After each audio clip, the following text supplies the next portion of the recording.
A lot of Marxists today are asking 19th century questions, and they're proposing 19th century solutions. So in the end, I think Cohen's actually more optimistic than Marx in the aggregate, because we don't have to have this reliance upon technological progress and material abundance to have a better society. Yo! What up? Welcome to Owls at Dawn. We are just two dudes from Southern California who studied philosophy, politics, and religion around the world and decided to start a podcast for a week of bullshit with impunity. I am Austin Hayden Smith. And I'm Troy Polidori. And this week we're talking about Cohen. No, not that Cohen, Michael Cohen, you vulturous motherfuckers. We don't talk about that. I was thinking shit. the Cohen brothers. Or the Cohen brothers. Well, we could talk about the Cohen brothers. We could talk about them. I'm down for that anytime. I know you are. I did see the Ballad of Buster Scruggs, and I fucking loved it. Yeah, I did as well. Yeah, we should do an episode. I just like the fact that James Franco got hanged twice. I just like that Tom Waits is like the most underrated actor. Like, no one ever thinks of him as an actor, and he's always fucking phenomenal. So good. He carried that whole story. Yeah, it was great. I know. No, this week we're picking up. And they couldn't kill him. Spoilers, but well, that's the thing is you can't kill Tom Waits. That's the whole thing. The whole theme of the film is kind of like tackling the idea that the Coen brothers are misanthropes, but yet there was so much humanity in these vignettes. You know, that one, and then the Oregon Trail one, and the one with the guy that has no arms and legs, the one with Liam Neeson. Yeah, I love that one. Ugh. Yeah. That one was gut-wrenching, man. So anyway, that's a little sticky leaves for y'all. See the Ballad of Buster Scruggs. Streaming on Netflix now. But no, so we're going to pick up our parliamentary book club this week. This is the third episode in our new book that we're going through by G.A. Cohen called If You're an Egalitarian, How Come You're So Rich? So we will get into that in the main segment. Just a reminder, Patreon is live. It really helps us. It frees up our time, obviously, if we can get a little bit of steady income coming in that way. So if you have some pennies to throw our way, if you find value in what we're producing, please do so. We've tried to make it a little bit sweeter for people by offering some bonus episodes as well as a newsletter that will be given out to you if you do become a patron. And then also $2 gets you into the Democracy Motherfucker tier, which allows you to suggest topics for an upcoming episode, which, by the way, is open. We're doing a new patron thread right now. So if you are a patron, go over there and make sure you suggest a topic for us to tackle in a future episode. If you're not a patron and you want access to that, go to patreon.com/owlsatdawn. We also mentioned on the last episode that if you were to go to iTunes and give us a 5-star rating and review and ask the question in the review, we'd answer it. We're well aware that several people have already done that. And starting next episode, we're going to go ahead and start answering those questions on the air. Should we admit the reason why we're doing it next episode? Yeah, go rather ahead. Than now? Go ahead, Troy. Why are we doing it? Yeah, the reason is because we don't know how to log into iTunes. Yeah. We're not exactly sure how to check all the reviews. So we just see a couple of them on the front page. Yeah. So that's kind of silly. And then I have like a weird thing where because I'm in Australia, I can't access the American store. So I could access, I guess I could do a VPN thing. Okay, never mind. We'll just be... Yeah, the problem is Austin has the login credentials. I have the being in America, and we need both of those things. Yeah, and I don't remember the login credentials, and I could do the VPN thing, but we've also been swamped and busy. But next week, we are going to read those out, and when we have a little bit more time, and we'll make that like a sort of like mini inserted segment. So get over there, and you still got time to jump into the first inaugural Ask Us Anything via iTunes reviews. That's a boring title for a segment, but whatever. Yeah, we'll come up with something. All right, moving on. So now it's time to start off the show the way we always start off every motherfucking show, with the Shitty Minute. This is the episode where one of us gets to rant and rave about whatever it is that is pissing us off. Troy, what's up, man? All right, so did you follow the recent events with the founder of Twitter, Jack Dorsey, I believe his name is, @Jack, no. being in Myanmar recently? No. So I don't know all the background of it, but I do know that he visited Myanmar for a while, and I guess he's really into like it's called Vipassana meditation. Oh, okay. Like classical Buddhist meditation, and I think it's like a Theravada tradition. I'm not exactly sure. I'm not super well versed in that. But like apparently Jack Dorsey went to Myanmar and did like a week or 2 week long, really intensive Vipassana meditation retreats, but not retreat, more like a boot camp of sorts. Where you like basically spend 14 hours a day or something in meditation, and you spend a few hours walking around the campus and then nothing else, and you eat like 1.5 meals a day or something. You have no stimulation from digital technology or really any sort of social stimulation either. And he does this, and then he did a long thread a few days ago detailing how it had affected him. And apparently he had his Apple Watch on airplane mode, but on the whole time. So it like collected all this data on his sleep patterns and his heartbeat and all that bullshit, right? Yeah. And so just reading this whole thing, his little thread there, it just made me like, this is like the most punchable guy in the world, right? It's already annoying when Western people appropriate, like Buddhist philosophy and techniques and stuff. That can be kind of annoying, but like, it's what they want to do. Like, who gives a shit? Like, just don't worry about it, right? It's none of your business. Like, let them do what they want to do. Someone wants to do yoga because they feel good about it. Like, who cares, right? But then, by the way, I feel feels really like attacked right now. Way more than that. Why? Because I've been known to dabble in some Kundalini yoga now and then. Yeah, that's fine. Like I meditate. Like, what's the big deal, right? Yeah. So yeah, if you want to do that stuff because you like it, like, who cares? People sometimes get all like signaling about it, and that can be kind of annoying. But but who cares? If you care that much, then like the problem is you, right? But this is like a step beyond that, because if anything, if there ever was a version of cultural appropriation that was actually like really wrong, it's got to be this, right? Because Jack Dorsey does this stuff not because he wants to get any like personal insights, not because he wants to discover universal truths, not because he wants to get closer to the people around him or become a better person. He does this so he can come back home to America and do his 18-hour workdays and more efficiently than he was doing before. And basically like celebrate this workaholic bullshit, which he's producing so much good for the world, right? Giving, Nazis a platform for tweeting their bullshit. So, I mean, I don't want to get too into the whole moralization of this and what exactly counts as cultural appropriation and when is it okay and when is it not okay. That's a whole other thing. We've talked about that in the podcast before. You talked about that. I think we've kind of settled a lot of that stuff in our own minds. But this is just super annoying, and just fuck that guy. If you're going to use ancient religious technologies, if you're going to appropriate them, at the very least, do so respectfully and do so for a good reason. And he does neither of those things. Yeah, because didn't he tried to make some comment about how his Apple Watch was able to measure his supposed level of spiritual connection because his heart rate or something. So it was this super technologically quantified understanding of reason that was supposed to then articulate this higher intellectual or spiritual connection. So like in medieval philosophy, they make a distinction between ratio and intellectus. And ratio is the idea of like what we might call maybe like scientific reason or rationality or something like that. And intellectus was more of this intuition, this spiritual connection, if you will. So basically, let's say he's trying to use the tools of like extra ratio in order to articulate how deep his intellectus is. Which is ridiculous, man. Like, that's not what Apple Watch does. That's not what measuring your heart rate does. Like, yeah, there's, of course, a substrata of biological effects, but come on, homie. Stop trying to mix the two here and then show online how fucking virtuous and spiritual you are so that more people are going to appreciate you as the Twitter manager. Lame. It's also, like, the best sort of illustration of the fact that the dominant religion in America is this, like, workaholism. Yeah.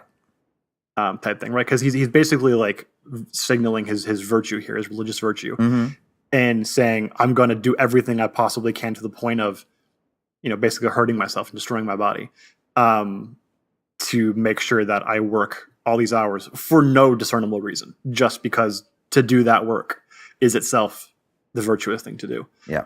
There's an It's so excellent. destructive. Did you read Will Davies' The Happiness Industry? No, but you've mentioned it. You've mentioned it before. Yeah, I mean, it addresses this, that that there are CEOs, or I'm sorry, that there are executives now that are like chief happiness officers and things like that Yeah. throughout America, and that a lot of major corporations are giving people meditation time during their day, so that that's like a benefit package that justifies the exploitation of their longer hours and shit like that. So, really interesting book for people that are interested in this sort of shit. Yeah, I feel you, homie. Yeah, the really more scandalous thing is, if you're a kind of well-to-do petty bourgeois, then you're going to get stuff like that, meditation packages in your union contract or whatever, right? But it's the people who are going to have be forced to have Apple Watches or whatever, and then their sort of premiums for health insurance will vary depending upon the results they get from their Apple Watch. And that becomes part of the labor contract and stuff like that, right? Like that's the really governmentality, body governmentality. Biopolitical management, man. Holy fuck. I didn't even think about that. It's already starting, but it's going to become more ubiquitous for sure. Jesus, dude. And then you got motherfuckers like Peter Thiel who are going to be sourcing all of these people to vampirically suck the healthy people's blood because he wants to live forever and because he has the ability to be able to do that. And he's just going to be leeching off of the people who score high. Well, I appreciate Peter Thiel because at least he just straight up is yeah, I'm a vampire. What are you going to do about it? That's true. At least he's honest. These guys like Jack Dorsey who are pretending to be all spiritual, right? And we're supposed to be virtuous what they're doing. That's the bullshit, man. Everybody's creeped out by Peter Thiel. Everybody is. Right. There's an authenticity to that. Yeah, but are you just saying game recognizes game? Is that what you're saying?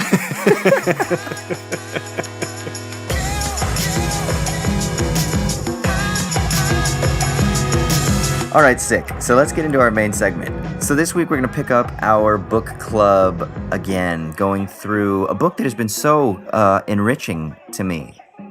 G.A. Cohen's If You're an Egalitarian, How Come You're So Rich?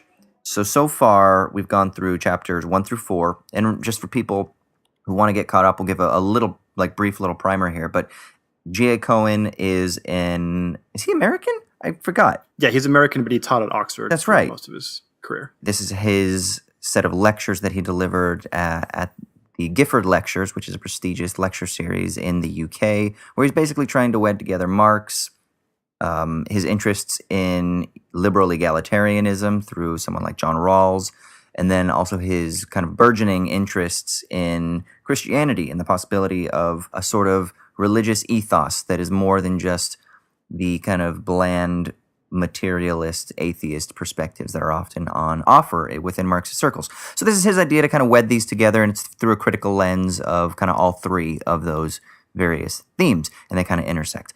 So, Troy, do you want to give just a brief recap of the first 4 chapters? Yeah, so the first chapter started out talking a little bit about some analytic philosophy, epistemology, justification type issues, basically coming to the conclusion that there's this paradox that exists in the fact that we have all these beliefs that we hold very strongly and believe are very justified, especially involving our political beliefs and religious beliefs and personal beliefs and so on and so forth. And yet we also realize that if we had been born in different circumstances or in different locations or had different experiences, it's very likely that those beliefs would be extremely different. Right. And we tend to hold both of those things in concert, and there seems to be a bit of a contradiction or tension between them. And he kind of leaves that on the table, and we're going to eventually kind of get back to that issue. And then went into the last few chapters detailing both his personal experience with kind of communism and Marxism. He grew up mostly in Canada as a Jewish sort of Marxist. His family and his parents were very strongly committed socialists, although they were working class people. And talking about going through a Jewish school that was very left-leaning, and eventually ending up at prestigious universities, and detailing with the more bourgeois Marxists that exist in the academy. And then the last few chapters talking a little bit more about Marx and Marxism as an academic or theoretical enterprise, and some of his criticisms of that, mainly dealing with the idea of what he calls the obstetric metaphor or model, which is his kind of unique metaphor or term for the idea in classical Marxism that history is sort of going on a sort of determined pace, and given the current conditions of class struggle and the material conditions of society, communism is the inevitable result, historical result of these conditions. And the job of the theorist or philosopher is sort of to help that along and to help class consciousness come to be as sort of a midwife or delivery person, helps the baby come out, but is not exactly the sort of cause or in any way an agent that makes the baby come out. And so he's critical of that idea, and I think we're going to see a little bit more on these next few chapters and in the next episode as well, what he wants to bring about as a sort of alternative to that view. Yeah. I mean, real quick, without getting too far down this rabbit hole, I do think he's front-loading his argument a little bit, because the issue of the obstetric model is something that is not just settled within Marxist theory. There's a lot of debate within Marxist theory about how determined, or let's say, how necessary the solution to the problem is, in terms of it just kind of being the outworking of the pregnancy of history, right? So like there are guys like Heinrich Grossman who developed something called the breakdown theory, where they did think that capitalism literally had a breakdown point. And then there are some people who literally tried to calculate this through empirical studies. And then there are others that they basically just say, no, that the idea of crisis theory in Marxism just says that capitalism is always in crisis, but it requires the raising of class consciousness, and it requires action, agency by the proletariat in order to make it realized. So there is this tension, which is sort of more of like a compatibilist theory, we could say, if we were using philosophical terms, between like determinism and freedom, right? So the issue about determinism and freedom is an issue that is internal to the Marxist struggle itself. The problem is that I feel like the obstetric model is kind of like the model that's received the most press outside of Marxist circles. Like most people who aren't Marxists kind of read Marx and Marxists as being like these silly people who just thought that history was determined and that socialism would necessarily come to be. And that's, yeah, there are people, but I feel like it's more of a minoritarian view, especially today, you know? Yeah, I think that I've had that same worry that there's a bit of a straw man issue going on here.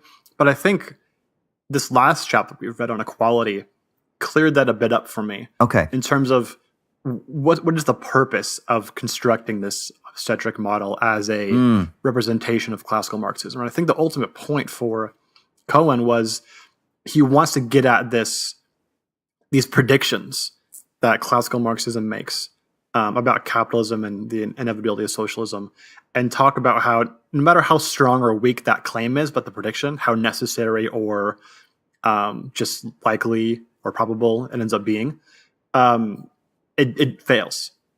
And I think if we're being charitable, we might be able to say that you don't have to take this obstetric model as being the most ironclad description of Marxist theory. It's there. I think it's definitely there. Like there's a lot of stuff in Marx and Engels that says that it's there, but there's probably also a lot there that's also talks more about agential type pictures of the proletariat. So yeah, there's probably a lot you can say on both sides of that debate. We can probably be a little bit charitable and say that it doesn't have to be the strongest possible claim here about necessitarianism. Yeah, and I think for me, the thing that I find most valuable in the obstetric model is that the way that he sets it up is that the obstetric model basically says that the solution to the problem is inherent in the problem and necessary to the problem's culmination, or necessary to the problem because it will reach its culmination and therefore in the solution. And that logic is there in Marxism, that all the tools that are necessary for the solution are inherent in the problem, and that it's just our job as socialist theorists to better articulate the problem so that it culminates. And I think that is the problem at which Cohen is going to try to attack this. It's that he's going to say that actually the problems aren't necessarily inherent, or I'm sorry, the solution isn't necessarily entirely inherent in the problem. And I think that's where I think the criticism becomes most poignant. Yeah, for sure. I mean, that's just dialectical theory right there. Boom. So that's ultimately kind of what he's critiquing. Right. Okay, cool. So let's start with Chapter 5. Chapter 5 is titled The Opium of the People, God in Hegel, Feuerbach, and Marx. And this is going to be fun, Troy, because this was my first foray into Marx, was through his early religious writings and his early criticisms of religion.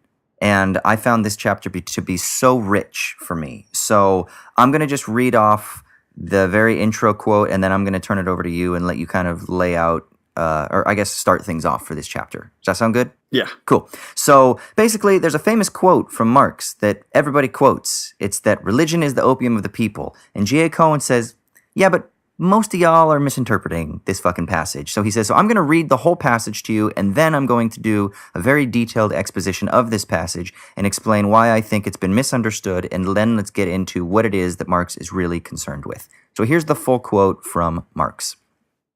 Religious distress is at the same time the expression of real distress and the protest against real distress. Religion is the sigh of the oppressed creature, the heart of a heartless world, just as it is the spirit of a spiritless situation. It is the opium of the people. The abolition of religion as the illusory happiness of the people is required for their real happiness. The demand to give up the illusions about its condition is the demand to give up a condition which needs illusions. The criticism of religion is therefore in embryo the criticism of the veil of woe, the halo of which is religion. T-Roy, what's next, brother? Yeah, so I mean, the way that's usually interpreted, in a popular sense, is with this sort of like Dawkins, Dennett, like the four horsemen of atheism type of interpretation, right? Which is like religion is the opiate of the people in the sense that it just makes you dumb, or makes stupid. you lose your inhibitions, or stupid. Yeah, it sort of disables your ability to reason, and that's why it's bad for you. So stop doing drugs, and you'll be fine. Is basically the idea, right? And of course, Marx has a much, much more nuanced take on this, right? Because there's basically no like foundational theory there, and the metaphor's kind of lame, actually. At that point, it's really just kind of surface level. So what Marx really is getting at, this is what Cohen sort of interprets it as being, and I think he's right given the context of the quote from Marx, is that I mean it's the opiate of the people, it's the soul of a soulless world, right? In a sense, religion is an effect of some prior issue, some prior problem, and latent in that thing itself, it has the solution to it. This is going back to that dialectical idea we were just talking about before, where the solution is inherent in the problem. So Marx isn't claiming that like people create religion, or that the priests create religion to oppress people, or the sort of powerful in society use religion to keep people in line. Those things clearly happen, right? But that's not the sort of main cause of the phenomenon of religion. Marx is claiming that religion is created, usually unconsciously, because of this suffering, because of this lack that already exists. And for Marx, that lack exists because of class struggle. And so religion, kind of crops up in the proletariat in a specific way because of what they lack. And it sort of develops in the bourgeoisie in a very different way in order to justify the power relations that exist. So religion is an effect, right? It's sort of epiphenomenal to the material conditions, according to Marx. And so Marx points at it to say we can start by looking at religion to diagnose the problem, right? Why is religion this way? Because of something underneath it, right? It's a symptom. And then we can change that thing, that problem itself. And if we do that, religion, the problem of whatever religion is, will go away, in a sense. That's precisely it. It's not, fuck religion, you dumbass motherfuckers. It's, hey, what if we changed the world to make it so that this opiate, that this heart, that this spirit that has emerged in a world that doesn't offer the thing that these people are clamoring for, what if we changed the world so that they didn't even need to express it in that way? And that's basically... Yeah, like opium itself, why did people use opium in the 19th century? I mean... It was largely as it's an opiate, right? It's a painkiller. Right. So it's getting rid of some problem. I would say that's very real for today too, man, with the opiate crisis that's going on right now, especially in the United States, right? The increase in opiate use could largely be attributable, we might say, and I don't think it's a stretch to make this assessment, largely attributable to very similar similar idea that there's a sense felt of pain. And so it's a wonderful way to minimize pain. I mean, shoot, this is why people get addicted to pain pills and shit like that, right? It's because opium is a fucking powerful painkiller. So let's diagnose the pain, and then let's change the conditions so that pain is alleviated so that you don't need to take opium. Yeah, that analogy is exactly gets at the root issue. Right. And so Cohen makes this claim, right, about Marx, and he's going to kind of put that on hold for a minute and jump into this straight up philosophy of religion, continental philosophy of religion stuff, which I don't know about you, but it made me pretty happy. Dude, I spent a lot of years so on this jacked stuff, after this, man. Yeah. So yeah, I had a number of years in Scotland where I was looking over the lectures on philosophy of religion from Hegel, especially the third volume, and thinking about a lot of this stuff. So it's totally abstract and meaningless and has no actually import to everyday life, but it's pretty fun. Yeah. Okay, so how do we want to start this off? Do we want to start off by talking about the idea of freedom in Hegel and how this relates to... Well, first, I think it's important so Cohen basically starts by this. He basically says that there are really two ways of looking at this sigh of the oppressed. Either it's conditioned or it's unconditioned, we might say. If it's unconditioned, then it's kind of like it comes out from nowhere. If it's conditioned, then that means that there's sort of an analysis of the conditions or something like that. He's kind of looking through these two. How do we understand this sigh? Like, what is it? Where does it come from? How are we to interpret it?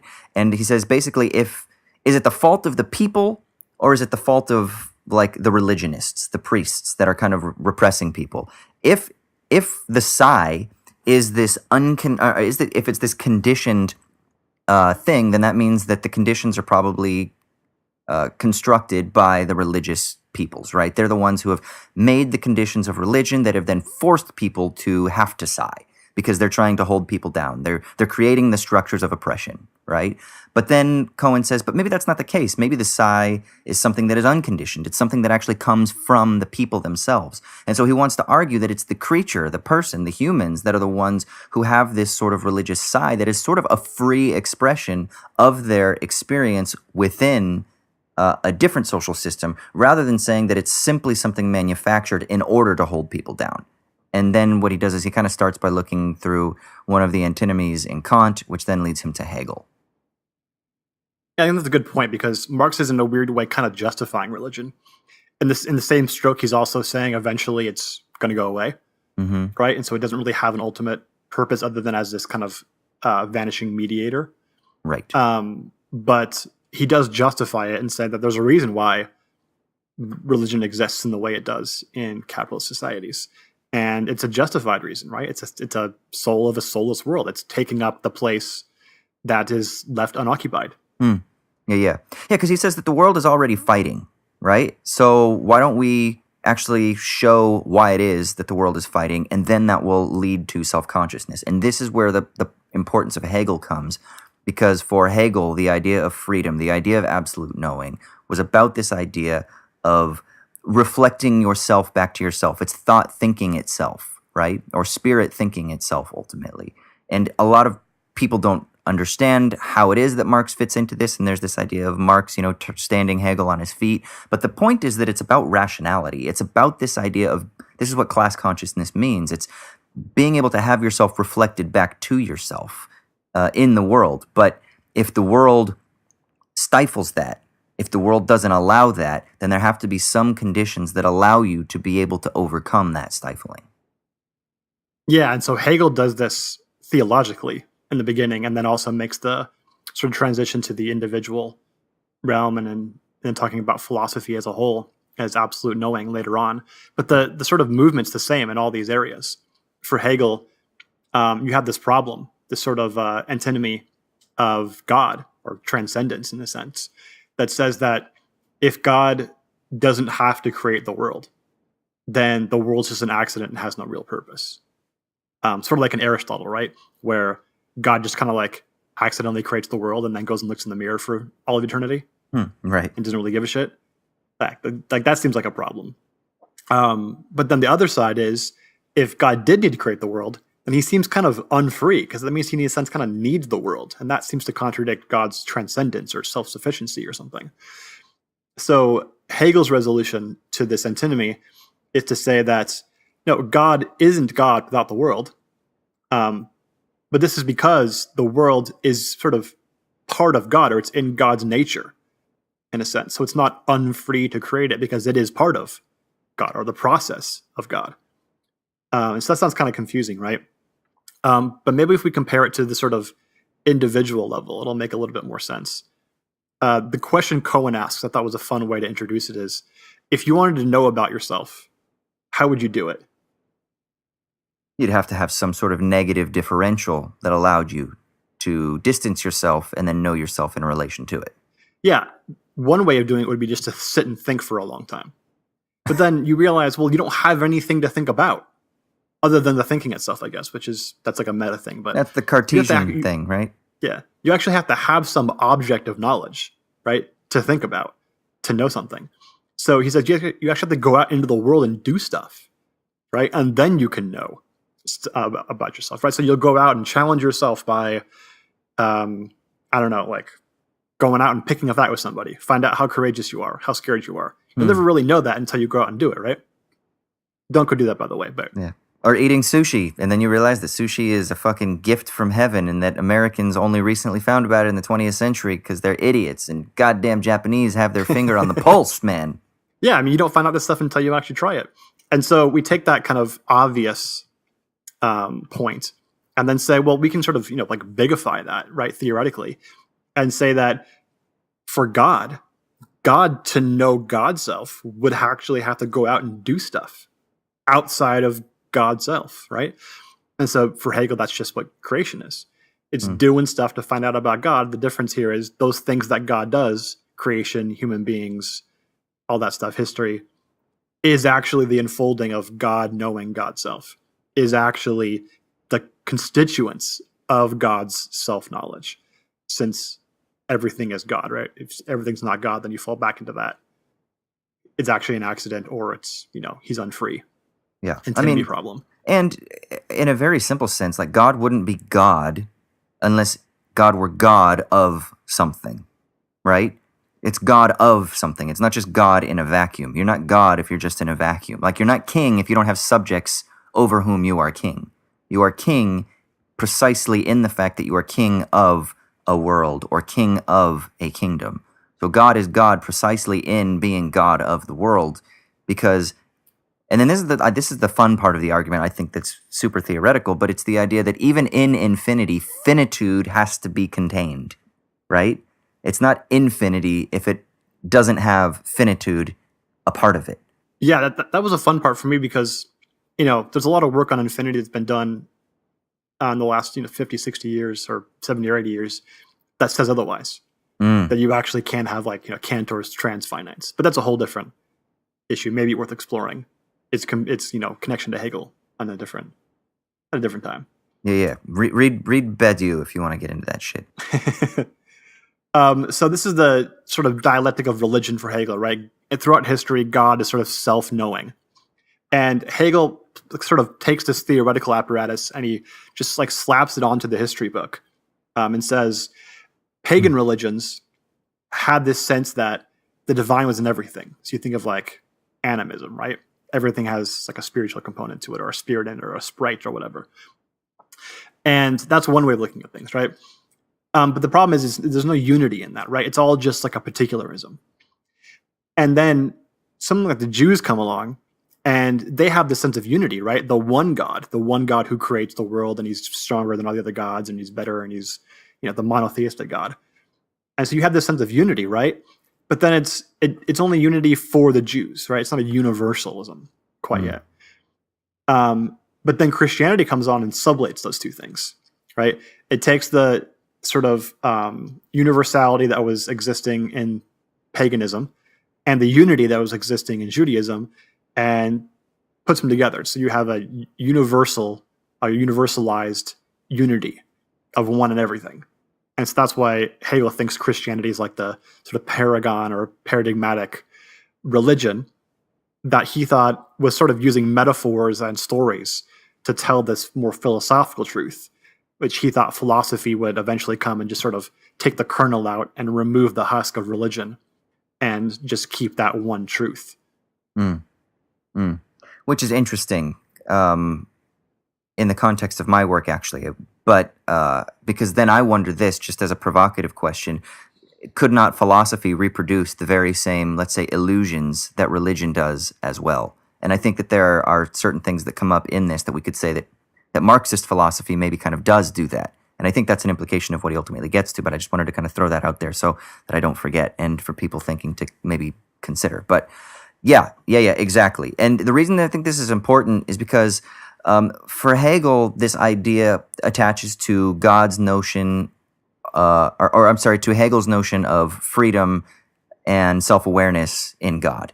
And that's what's so important, is God is expressing himself through these various different cultural iterations in his effort, or in God's effort, because let's take away the sort of gendered pronoun, in God's effort to realize itself in its self-awareness of itself in more fullness, to a greater degree, to a greater expression of the reality, let's say, of God's self, expressing God's self, right?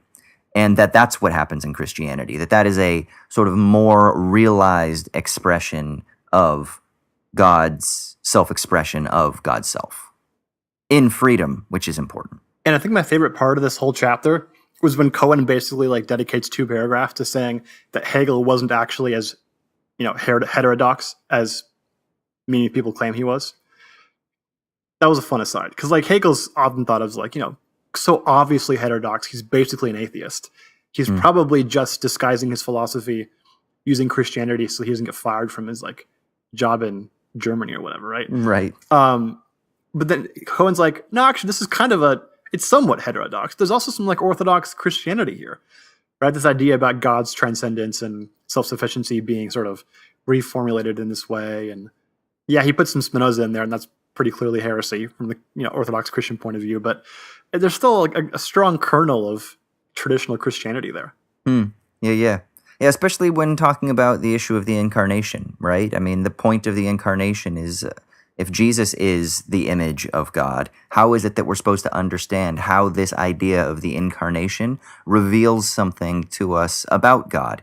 And Hegel's way of approaching that is far less crazy and outside the bounds of the Orthodox tradition than is often assumed. I mean, I remember when we were at our university, it was crazy to try to think of things in Hegelian terms. Like, this is why the German theologians like Karl Barth and others were just considered outside the bounds of orthodoxy. They're just straight heretics. But really, when you look at the tradition of the Christian church, it's not that way. As a matter of fact, there's a movement called radical orthodoxy that is very indebted to some of the similar sort of arguments that Hegel puts forward, but they go through a little bit of a different route, not entirely, but they go through a different route through the Neoplatonist philosophers, which Cohen talks about in relationship to Hegel. But this idea being in Neoplatonism that you have the one, and out of the one emanates all of these various different, let's say, articulations of being that are sort of like lesser expressions, but nevertheless, they're still full in their being of being kind of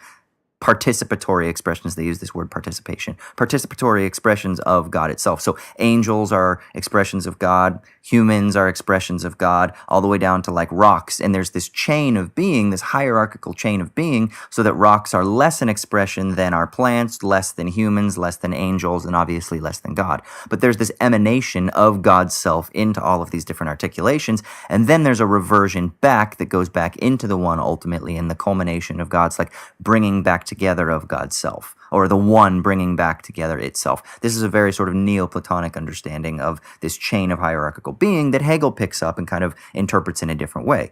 And that's like literally the bedrock of a lot of Christian thought. I mean, Aquinas was very indebted to this idea of participatory chain of being, right? Well before Hegel comes along. So this isn't heretical in the historical interpretations of Christianity. As a matter of fact, it's part and parcel of the orthodoxy of Christianity, especially before it became super Aristotelian post-Aquinas, right? But in the text prior to that, the Augustinian texts, and the sort of like the patristic fathers, this idea of Neoplatonic philosophy is much more crucial to the development of Orthodox theology. Yeah, I think that part of it's not at all heterodox, and there's a strong element of it in the tradition, right? But I think the Spinozistic stuff is definitely heterodox from the perspective of Orthodox Christianity, because it seems pretty obvious to me that Orthodox Christianity holds very strong to the claim that God exists in a way separate ontologically from the world, and doesn't need the world. The world isn't in any way necessary to God. And I think Hegel basically just says that in a sense it is. He reinterprets that a little bit, right? But that part of it's probably heterodox. Yeah, heterodox, but a lot of Christian... Which is cool, because heterodox is awesome. Heterodox is good. But then, there's like Meister Eckhart and shit like that. Is he considered a heretic? I don't know. Yeah, he was just doing drugs though, man. Yeah.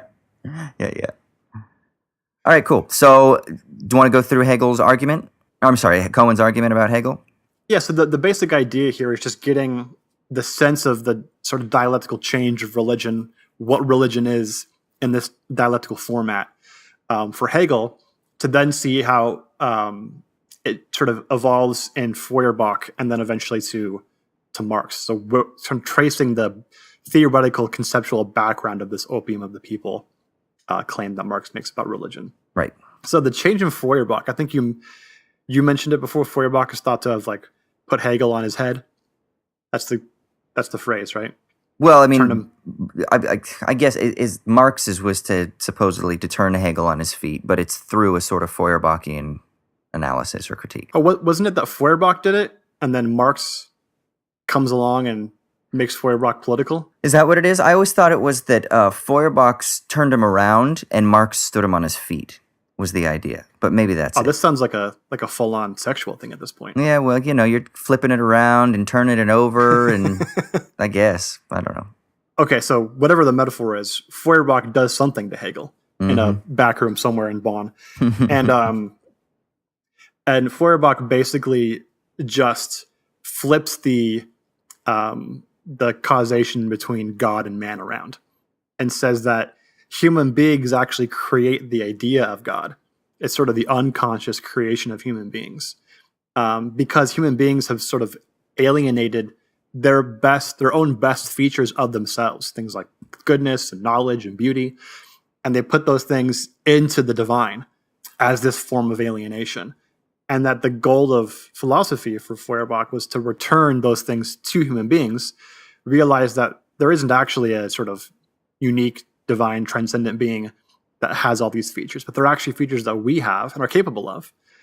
And that Feuerbach thought if we did that and sort of eradicated religion in one fell swoop there, we would sort of all become socialists and live happy forever after, right?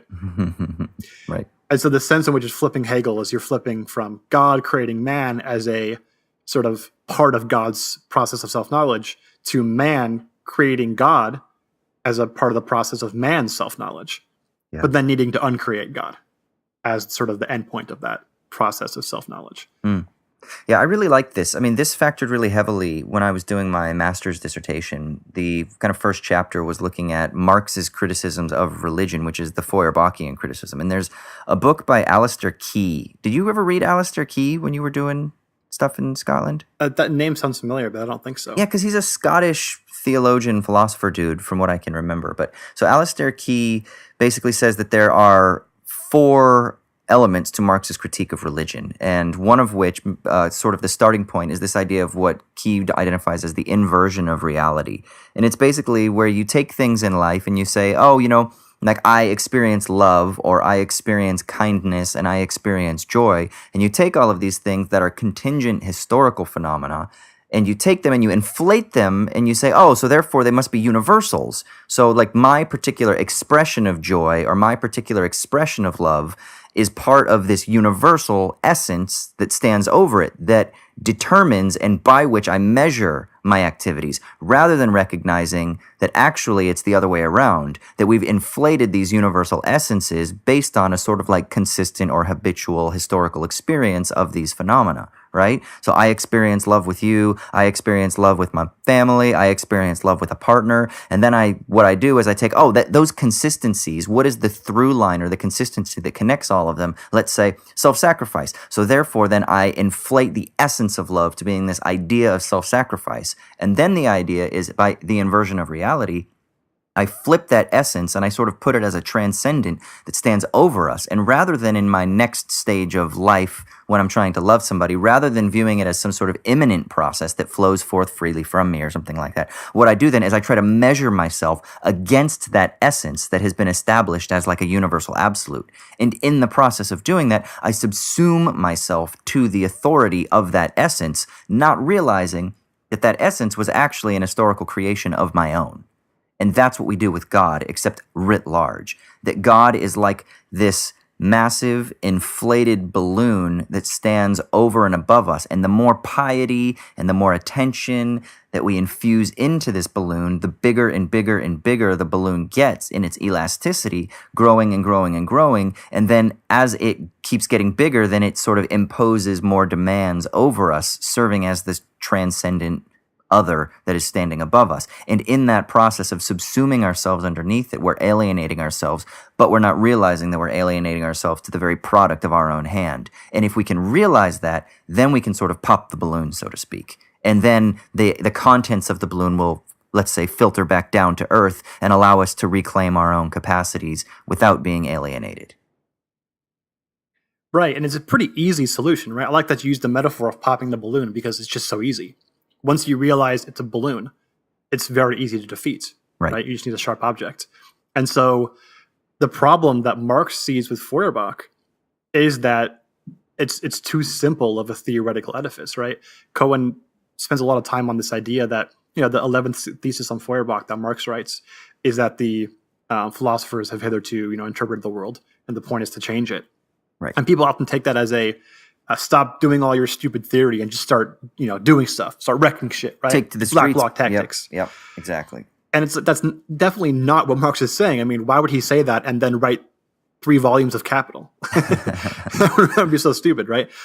What he means by that is that the Feuerbachian sort of view of the political situation, social situation, and religion is just, it's too simply theorized. We need this undercurrent of the analysis of material conditions, this historical materialism, to actually understand why the sort of superstructure of ideas and religion exists in the way that they do. So the point of, hitherto interpret the world is to also to interpret it correctly in order to change it. Whereas Feuerbach's isn't going to actually work to change anything. Yeah, I think it's important to try to really emphasize the point of Marx's 11th thesis on Feuerbach is to shift our understanding of what thought is away from this idea of reflective consciousness and towards an embodied, lived notion of thought. And I know that might sound weird because we think of thought as being a sort of pure mental activity. But part of the reason we think that is because there's this Cartesian legacy that looms over us and that conditions our understandings of what thought is. Marx is really trying to shift that and to change that. And actually, a friend of the podcast, Michael Burns, wrote an amazing book called Kierkegaard and the Matter of Philosophy. And I think thinking of this problem through Kierkegaard, especially the way that Michael highlights this, would actually really be beneficial because it's this idea that there's this groundedness, this livedness that is required in order to kind of think oneself, in order to kind of be present, let's say, in the world. You have to live it. You don't just think it, right? And that's the thing that Marx is getting at, is that rather than the Hegelian approach and even the Feuerbachian criticism of Hegel being so related to this idea of self-consciousness and then false consciousness at the rational level, is we need to realize the embodiment of what it means to understand rationality in a way that would be grounded in material conditions. But Marx is still concerned with rationality. It's not that he's not concerned with rationality. It's just that rationality isn't just simply an intellectual exercise. It's a lived, embodied, historical exercise in common that we do together as a community of people. Yeah, I think the key is that Marx and Feuerbach both keep the dialectical method from Hegel, right? Feuerbach flips it on its head, right? Instead of God to man, you go man to God and back to man again.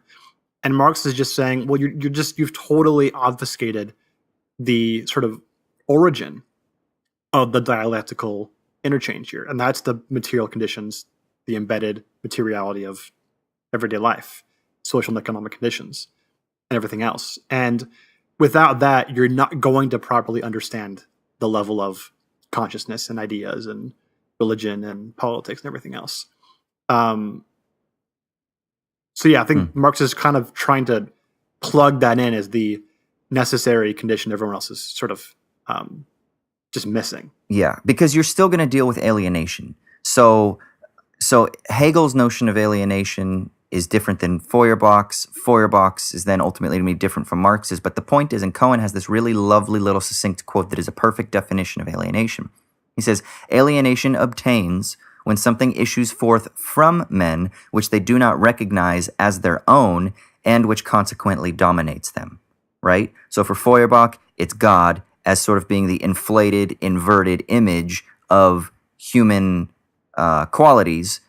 For Marx, it's going to be this idea of value extraction that is extracted from the proletariat and that is not then returned to them, but rather that is retained in the hands of the capitalist class. So they are alienated from the products of their hands because literally the value that they produce is taken from them, right? And then they're ultimately alienated from their self because they, which causes then strife in a different way. So they're alienated from their self because they don't even realize themselves in their product because the product is literally taken from them, so it's not reflected back to them appropriately. And then similarly, they're alienated from others because conflict and strife is created in this process, and that's what class struggle ultimately issues from. It's this process, it's the result of alienation, right? A lot of people, I think, focus in class struggle as being the cause. It's not the cause. Class struggle is the symptom of this greater process of alienation that we need to understand. Now, we can never separate it from all of these other elements that are necessary to it, but it's something prior to that. It's something sort of much more embedded and ontological in the very process of kind of social strife itself, in the mode of existence, let's say, of social relations itself. Yeah, and to tie it back to religion, Marx's point then is that you can't just dissolve religious illusion by making someone conscious of the origin of the idea and some other idea, and that everything's harmonious and perfect. That will do nothing. Instead, you have to revolutionize the material process underneath religion, which produces the religious illusion in the first place. And when you revolutionize that, then the religious illusion, he thinks, goes away.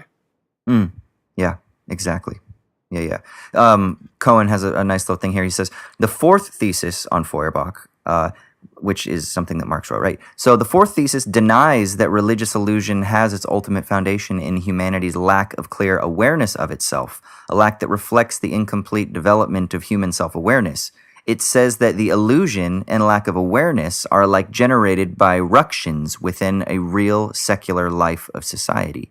So religious illusion is not because of something inherent in the human, but rather it's in society that hides humanity's self-containment, or that fractures the human. It's sort of like this covering or fracture. Well, it's both a covering and a fracturing. It covers over the real material problems, and it sort of fractures the human in the process so that the human has no self-awareness. Right, so the conditions of alienation then are very different. Right. So, of course, that means the resolution of the alienation is going to be different as well. It's a different diagnosis of the disease. Right. Symptoms. Exactly. So, cool. All right, so then what's like the final step here? The final step of this lecture is, before he goes on to equality, is what? Or is it now going on to the next lecture? Yeah, but he has a little section talking about philosophy and politics and what he thinks Marx's goal was, and the basic goal being then, in the same way that, or in a similar way that Plato wanted to sort of theorize a union of philosophy with politics, and for Plato that was contingent upon kings becoming philosophers or philosophers becoming kings. So it's kind of like an accidental, unlikely union, but one that you hope for. Marx also wanted to theorize a union between politics and philosophy, but this one was more of a sort of, at least almost necessary result of class consciousness. Once we realize the diagnosis of alienation that Marx has described here, then the proletariat will achieve class consciousness, revolt, and then we have the union of politics and philosophy.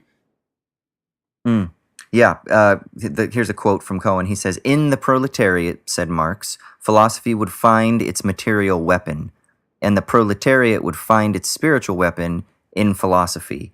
The Platonic union of philosophy and power thereby returns in a revolutionary and democratic form." So, and then he quotes Marx, and this is a quote from Marx. It says, "Philosophy cannot be made a reality without the abolition of the proletariat. The proletariat cannot be abolished without philosophy being made a reality." The point being the raising of class consciousness to allow the proletariat to actually finally come to see themselves in history, to not be obfuscated by the conditions of history that stifle their ability to see themselves, that alienate them from themselves, that alienate them from others. But the point being, and this is where there's still this radical Hegelianism to Marx that a lot of people who are Marxists don't quite get, and maybe they don't like, but it's still there in Marx. And I think it's really interesting to kind of think through this. But it's still this idea of a sort of harmonious idea of self-awareness that characterizes the idea of class consciousness being culminated in communism, right? Communism for Marx isn't just this place of equality, but communism in Marx is also this place of actual self-awareness, where history no longer obfuscates the awareness of the proletariat from seeing itself, but that rather it will see itself properly reflected back to itself because it's not alienated from the works of its labor. And that, I think, is so fucking fascinating. Yeah, I think it's really important to structure it that way too, because that's going to set up the sort of foil for Cohen in the next chapter to talk about why, since those conditions, well, first of all, since those predictions didn't come to pass, and then secondly, since the conditions which were supposed to cause those predictions to come to pass don't exist anymore, you have like a twin failing of Marxism. And so that's what he thinks leads to the sort of like dismay of academic and theoretical and political Marxism, socialism, in the sort of Western world today.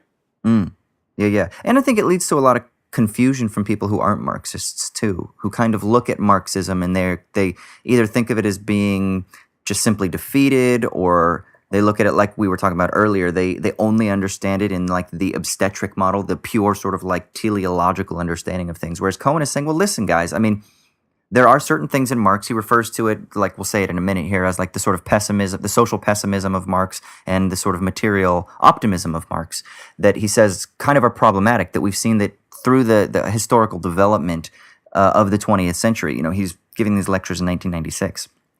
That have sort of confounded some of the very problems that Marx himself was considering. And so we need to then reorient ourselves in light of historical development, which is a very Marxist position, right? Like a lot of Marxists today are asking 19th century questions, and they're proposing 19th century solutions.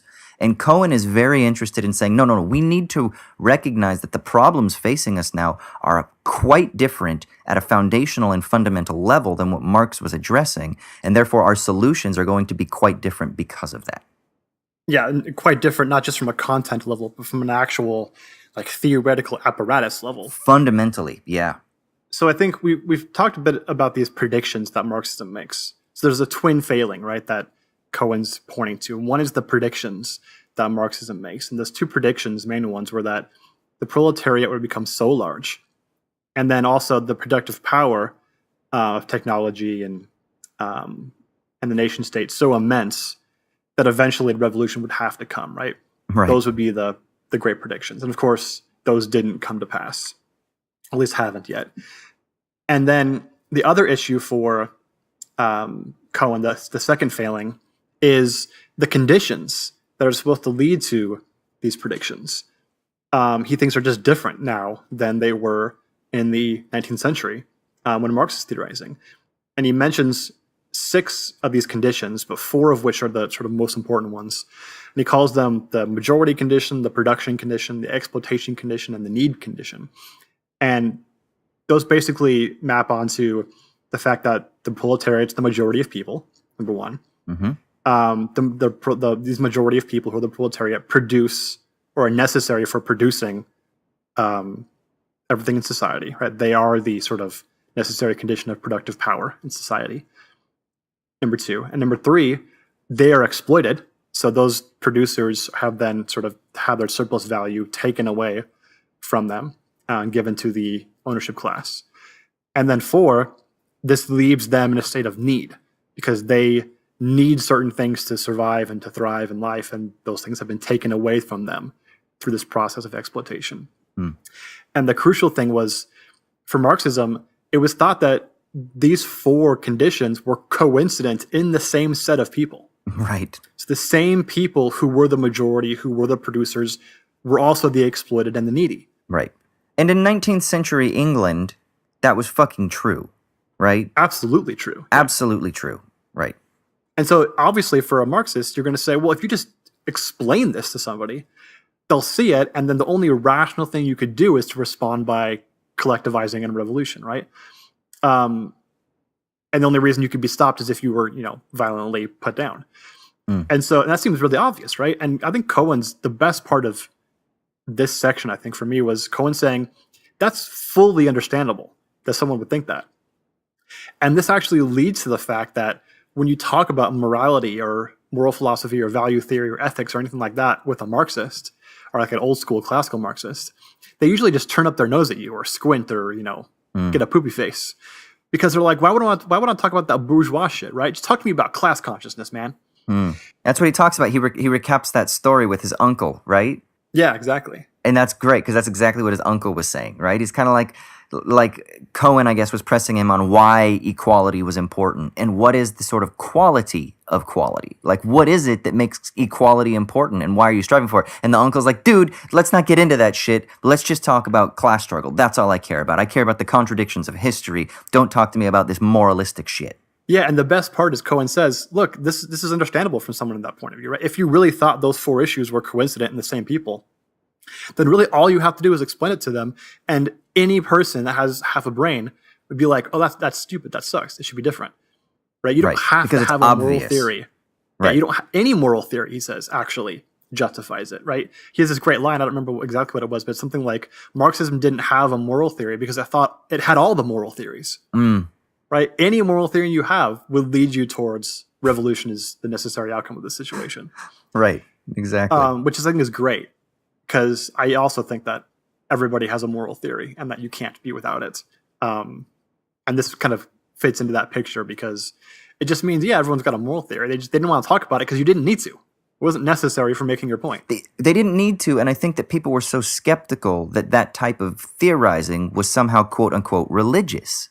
That there's something about transcendence in there. And that's part of the reason why Marxism has been so skeptical of dealing with things at this level, of engaging at the meta-ethical level, of using and employing the tools of the imagination, because those things are all viewed as like voodoo shit, right? That those things are all just going to lead you down false consciousness, and they're going to take you away from the real issue of analysis of class struggle and the contradictions of history, which is a sufficient condition for then realizing the solution inherent in the problem. So it's just make the problems known more, intensify the problems, make them known more, and that will raise class consciousness, and that will then culminate in the solution. And Cohen says that's wrong, like really wrong.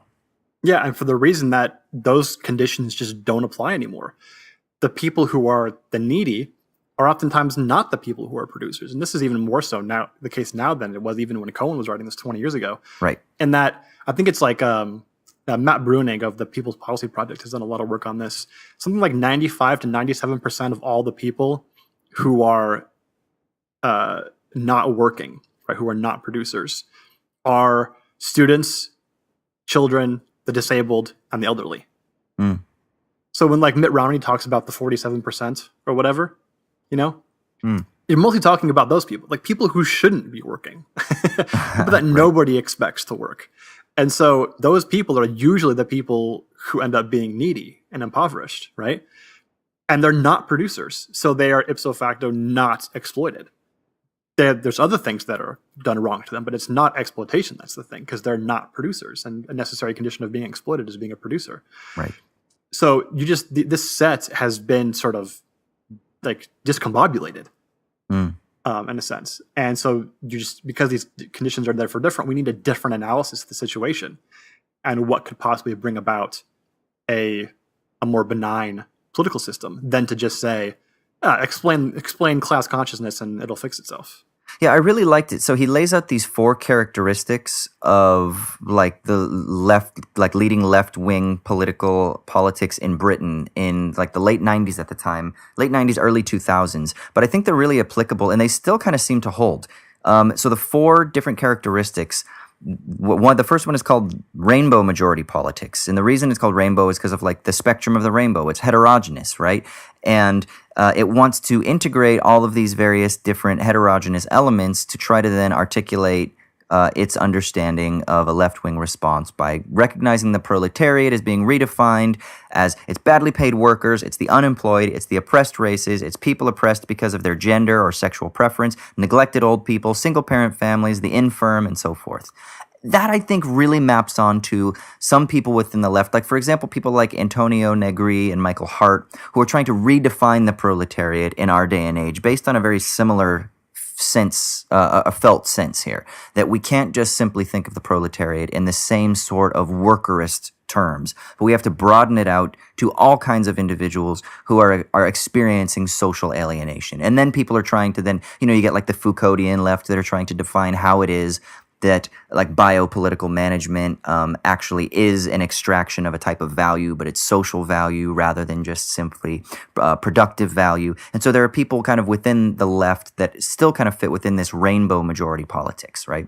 And then the second one is producer politics, which is it's a reduced emphasis on exploitation, characterized by the rhetoric of this Harold Wilsonian rhetoric of 1964, he says.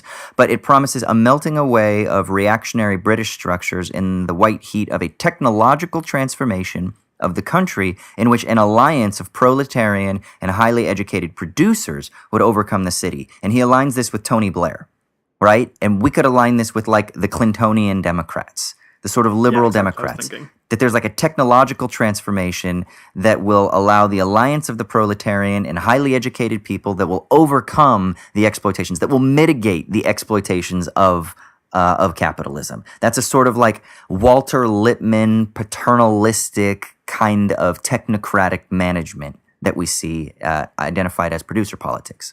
Then there's exploitation politics. He says exploitation politics is concerned with the degree of pretense that the other features are still there, characteristic various forms of obsolescent laborism. Now, this one I wasn't as familiar with. I think it has something to do with like a sort of the Labor Party, but I didn't know what he meant by obsolescent laborism. I do not either. Yeah, I think it's more of a historical thing. He's clearly, because he's speaking to a British audience. So British people, hit us up and let us know what is he says an exploitation politics with a degree of pretense that the other features are still there characterizes various forms of obsolescent laborism. So whatever laborism is in the context of like 20th century British politics, hit us up and let us know. But then finally he says is need-centered politics. And need-centered politics is more based about kind of looking at injustice around the world. There are people who don't have food. There are children who don't have education. There's not enough clean water for people. And it's those need-based approaches that are then, that manifest in the creation of organizations like the Child Poverty Action Group, Age Concern, Shelter, which is a charity in the UK. You see people on the street all the time, hitting you up for like money and stuff like that. We might say things like, oh God, what's that one that everyone is a part of? Oh fuck, my ex was really involved with them. Anyway, those international like NGOs that are really concerned with like Oxfam and shit like that. Yeah, I was thinking of another one, but they're trying to give clean water, education, and food to like people around the world. That would be like the need-centered politics. Those are like the four orientations of kind of like progressive or left-wing activity that he denotes. And I think that's a pretty good articulation even of our landscape at the moment. Yeah, I thought it was so great because it really kind of put together for me the idea that this kind of explains why the left is so fractured. It's fractured in part because these four things, which used to be coincident in the same set of people, are now spread out via the sort of capitalist social evolution that's occurred over the past 150 years. And there's not really an obvious way to put them all together in the way that there was before. And so it's no surprise that these sort of movements are all fractured. Yeah, like he says, how do you convince a sort of Seattle industrial factory worker to align with, like a Korean agrarian farmer who doesn't have enough food? And he says like an Indian tea farmer, yeah.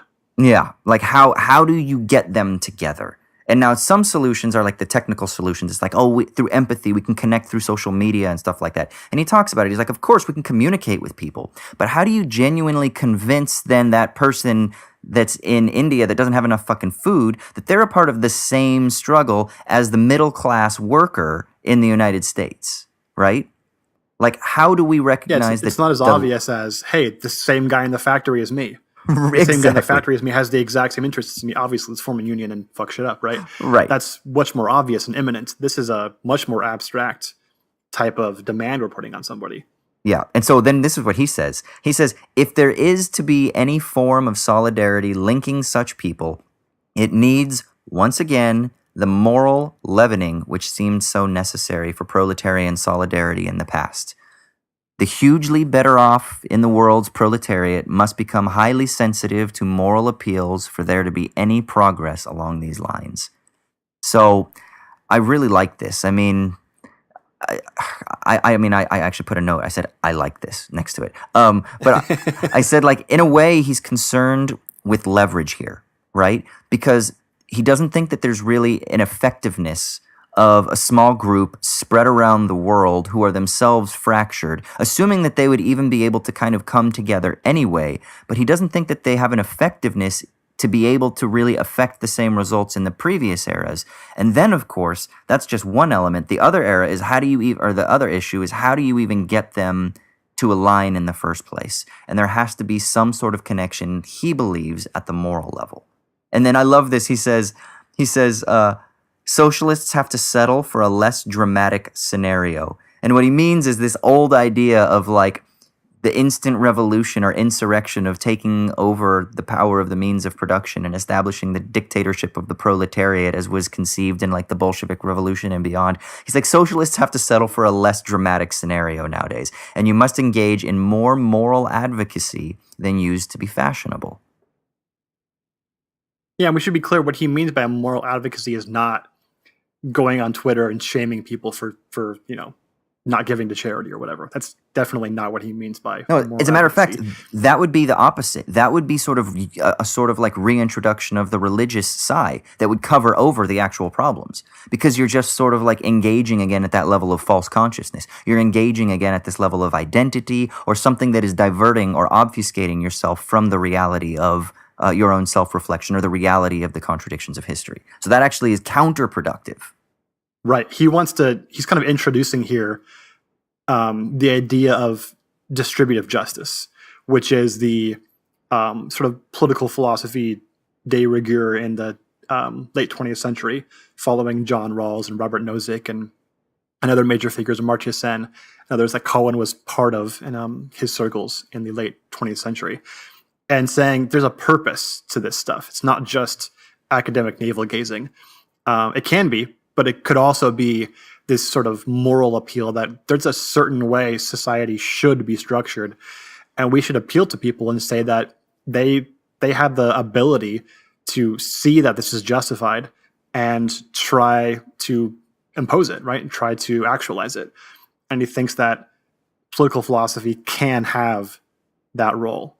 Right. And the interesting thing is, and I did not see him going here, is he sees the basis of this demand is based on equality that relates to the ecological crisis, which seems so potent for us 20 years later because of the concern with climate breakdown, right? But this is the basis that he believes that this is how you can issue the demand for equality on the ecological crisis. And he's writing in the late 90s, and this book was published as a collection in like 2001, I think. But he says this: our environment is already severely degraded, and if there is a way out of the crisis, then it must include much less aggregate material consumption than what now prevails, and as a result, unwanted changes in lifestyle for hundreds of millions of people.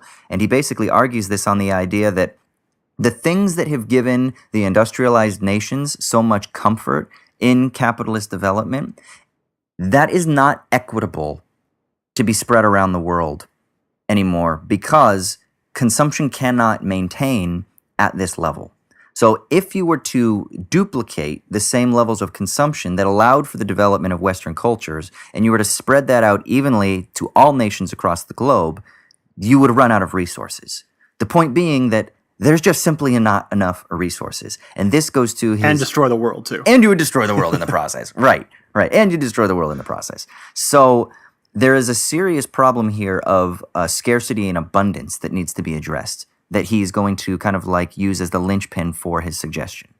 Yeah, and I love that he couches it this way, because even if you're more optimistic about the possibility of abundance and technological progress being able to get us over the problem of scarcity, at least eventually, that's not really super important to his argument. His point is to compare it to the classical Marxism idea, which is that theorizing about distributive justice and stuff like this, it was futile with respect to the present, Marx thought, because it's impossible without abundance. You need the abundance that the productive power will produce to eventually have a better society. So there's no reason to talk about what it should be, regardless of the abundance or without the really existing abundance. And it's unnecessary with respect to the future because we're going to have it. It'll be guaranteed, right? So you don't need to talk about it with respect to what will happen in the future. And Cohen wants to say we can reject both of those things and say that we can be we can take Marx's pessimism about social change and reject that and say we actually can have social change. And we can also reject his optimism about material abundance and say, maybe we won't have that material abundance. I mean, that's not guaranteed. But that's okay. We don't need it to necessarily have a more just society. So in the end, I think Cohen's actually more optimistic than Marx in the aggregate, because we don't have to have this reliance upon technological progress and material abundance to have a better society. Yeah. No, I like this. I like this sort of like inversion of this binary that he sees in Marx, where there's like the optimism about abundance and then the pessimism about society ever being overcoming strife unless it can manifest or realize material abundance. And I like it how he says, no, like, first of all, let's just get rid of the idea of abundance altogether. We're never really going to ultimately realize that. But secondly, that doesn't mean, though, that somehow we are cut off from overcoming material strife. We can actually still overcome social strife without the need to have abundance, which is really interesting because there are some thinkers, like, again, Michael Hart and Antonio Negri come to mind, who try to argue that we're in a post-scarce world, that we actually have the abundance now. And then there are other thinkers, I don't know, like I think Sartre in The Critique of Dialectical Reason, who would argue that no, that's not the case, that scarcity is something that is constantly being reproduced, that we're not ever going to overcome scarcity. And then we need to think, okay, what is scarcity? Like, sure, maybe we have enough water and enough food, but we're not going to have enough social capital to spread around. There's not going to be an equitable distribution of sign value, right? There's still going to be an element of scarcity, because scarcity is a relational term based on people who have a certain accumulated amount of value or social meaning or status or something like that, compared to others that do not have that. So scarcity is always going to be around. So if we can stop trying to think that we can overcome scarcity as a theoretical idea, not that we shouldn't like try to give everybody fucking water and clothes and housing. Of course, we should fucking do that. But the point is that theoretically, as a mechanism, it's not necessary that we overcome that in order for us to think about equality. Yeah, it's like this idea of overcoming scarcity and then we can have the ideal society. Right. It's like playing those carnival games where you throw the little ping pong in the bucket and it just will always pop out. Right. And you want that giant teddy bear, and you're going to spend $100 throwing these ping pongs in the bucket and never get it. It's like, bro, just like jump the table and take the fucking teddy bear. You don't have to have the removal of scarcity or the sort of dissolution of scarcity to have a better society. If that's your goal, you're just going to keep like punching in the air and never actually connect. So we can actually skip that. And it's part of the process of having a better society, right? Making sure that the fundamental needs of people are satisfied. But the idea of having overall technologically produced abundance first is just sort of a way to stall yourself. Exactly. So he concludes the lecture by saying, we cannot share Marx's optimism about material possibility, but we therefore also cannot share his pessimism about social possibility. If we wish to sustain a socialist commitment, Marx's optimism allowed him to maintain a pessimism that we must give up, because we must give up the optimism that made that pessimism safe. Then he says, we have to seek equality for a context of scarcity, and we consequently have to be far more clear than we were about what we are seeking Jesus, let me start that over. I feel like I can't read. I'm like a 4-year-old right now. We have to seek equality for a context of scarcity, and we consequently have to be far more clear than we were about what we are seeking, why we are justified in seeking it, and how it can be implemented institutionally. That recognition must govern the future efforts of social economists and philosophers. Yeah, amen to that, man. Interesting. And the interesting thing is, I think there are a lot of points at which I would actually be critical of some of the things he says that we could engage in at a much deeper level. But I think kind of just laying out the argument this way and saying that this is what he's presented is food for thought. I mean, I think there's so much here we could talk for a really long time on chapter 5 in his elaboration of Hegel, the idea of self-consciousness, the idea of knowledge, the idea of like a lived knowledge in Marx's terms and how that's a sort of like transformation or transfiguration of Hegel. There's so much that's interesting there. This idea of religion as being a sigh, and then whether or not even socialist strategy is sometimes a sigh. Like I'm critical, I think, in a lot of ways, particularly in my book that I'm finishing up right now. I would think from a Sartrean lens, I'm very critical of a lot of both identity politics and a lot of socialist discourse at the moment, because both of them seem to operate under a sort of, let's say, religious sigh, that they're sort of expressions, if you will, of a heartless world, but not realizing that they're still operating under false consciousness. And that's both identity politics and socialist strategy. A lot of class reductionist socialism is erecting a different type of God, a different type of religious sigh. And so I think that there's a way to kind of think about that and how that even philosophy kind of erects these like sighs. I'd be interested in exploring that. And then I think the notion of equality in chapter 6 that he elaborates too is something really interesting to think about. Like, is it the case that we don't have a material abundance?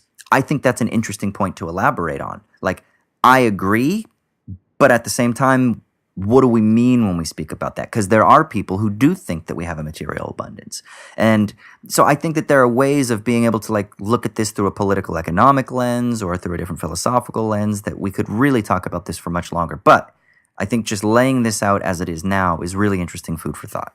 Wait, so dude, you want to maybe say that the sigh of the analytic philosopher is the inner alienated continental philosopher? I love you. Yes. That's the philosophical sigh? I love it. I love it. Yes, that sounds good to me.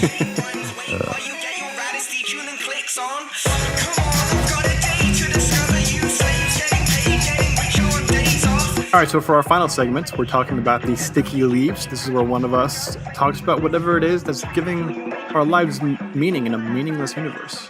So Austin, what's your sticky leaves this week? Everybody needs to see Roma. Roma is fucking amazing. I know that it's probably likely that you won't get to see it in theaters by the time this episode comes out. I think, as a matter of fact, its theatrical run is ceasing now. There's a chance maybe that if it gets some awards love that it'll go back into theaters around that time. But nevertheless, it's on Netflix, streaming live. Fucking watch Roma. This is one of the best films I've seen in a long time. It's directed by Alfonso. It's directed, written, edited, and shot. He was also the DP by Alfonso Cuarón of Gravity fame. He also did Children of Men and Y Tu Mama Tambien. And this is probably, in my opinion, his best film, even though it's very, very different from the others. And I just want to say something about Cuarón for a minute. The last 4 films that he's made, Y Tu Mama Tambien, Children of Men, Gravity, and now Roma, are so fucking different in so many ways. Like, that's just not... Usually when you're like, oh, I'm going to see a Scorsese film, you're kind of like, you know what you're getting into. But if you were going to tell me after Gravity that Cuarón is then going to spend a few years making this intimate portrait of an indigenous woman who is working as a maid in an upper middle class family in Mexico City in 1970, 1971, and it would be filmed in black and white, I'd be like, what? Like, you kidding me? Because usually you're thinking bigger, right? Like James Cameron does Titanic, and then what does he have to do? Avatar. And then what does he have to do? Avatar 2. You know? It's like you got to go bigger and in the same. And he just kind of like, Y Tu Mama Tambien is a much smaller budget and smaller scale film. And then Children of Men, he has a bigger budget, doing something a little bigger sets, bigger story, bigger themes. Gravity is then like this interstellar theory of everything and human evolution. Like, it's this amazing space odyssey, and then it's like, all right, now I'm going to do this really like simple tale about land expropriation and about indigenous land rights and struggles contained therein during some political tumult in this amazing backdrop of Mexico City in the 1970s. And then at the same time, I'm going to also have it be this like extremely lovely and intimate, detailed exploration of a single character and that character's life and influence in a family. Like, it's just so fucking crazy. It's amazing. But it's a brilliant film, wonderfully acted, beautifully shot. It's my favorite film that I've seen in a very long time, actually. So, see Roma. Does it feel like his magnum opus to you? I mean, here's the weird thing is, so apparently, like, I've heard some people kind of snarkily write it off as, oh, this is just like a love affair that he had with his maid, or like he liked his maid as a kid growing up, so he wrote this story about his maid. And I think at the end he says like I can't remember what the person's name is, but it's like for Leto or to Lita or something like that. And I think that that's like such a sort of like dismissive view of really what this is, because this is a magnum opus, but part of the reason it is a magnum opus is because it does have a personal element to it. But I don't think that we can just like write it off as like he had like either an infatuation or that he just like had a good relationship with his maid and he wanted to make a film. It's so much more than that. It's because the themes are so much bigger. There is this political economic theme of land expropriation. There is this political economic theme of like indigenous people's struggles as they have been displaced from their land as it's being enclosed by the government in Mexico in that time. So the main characters of Mixteca origins. And so the film is actually in Spanish and in indigenous Mexican. So and so the subtitles, you see both of them. The Mexican subtitles are without brackets, and then the Mixteca subtitles actually have the brackets around them. But anyway, it is a magnum opus. But I think part of the reason it's so successful is because it's a genuine expression of emotion of somebody who clearly like experienced this. Whereas Gravity, like, yeah, it's a human tale. And so he can connect to it, sure. And Children of Men, I mean, sure, there are elements of humanity in that I think are fucking fantastic. It's a great movie. But this film is extremely personal. And not in a way that you can dismiss it, like I've heard some snarky people say it, but in a way that I think really sort of supports, if you will, the value and the sort of aesthetic connection that he has with the story and with the images and with the words. It's amazing. So it's got that universal particular going on there? 100. That's what I said. I think I tweeted that. I said it's like simultaneously an intensely personal film, but also exquisitely universal. It is 100%. It is the singular universal embodied. Yeah, I can't wait to see it. I've been looking forward to it for a long time. I love Alfonso Cuarón, so yeah, I'll probably watch it this weekend. It's on Netflix already? I think, what's the date? I think by the time this episode is released, it will be. I think it's actually today that it gets released.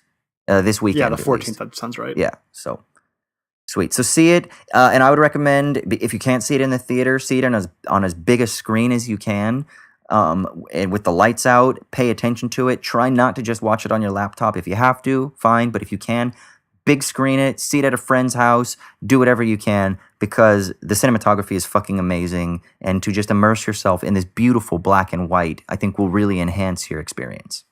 All right, I will definitely do that. I will take you up on your sticky leaves. Sweet, man. Well, that's it for today, yeah? Yeah, dude. Yeah, so if you all out there could go on to iTunes and give us a 5-star rating and review, we'd really appreciate that. And again, if you ask a question in your 5-star rating and review on iTunes, we will answer it on the podcast starting next week is our plan. Yes. You can also join the Patreon at patreon.com/owlsatdawn. You can join us now on Spotify. That's We're up right. on Spotify. Spotify, that's right. If you're listening to this in another way and you're tired of downloading our shit, you can check us out on Spotify.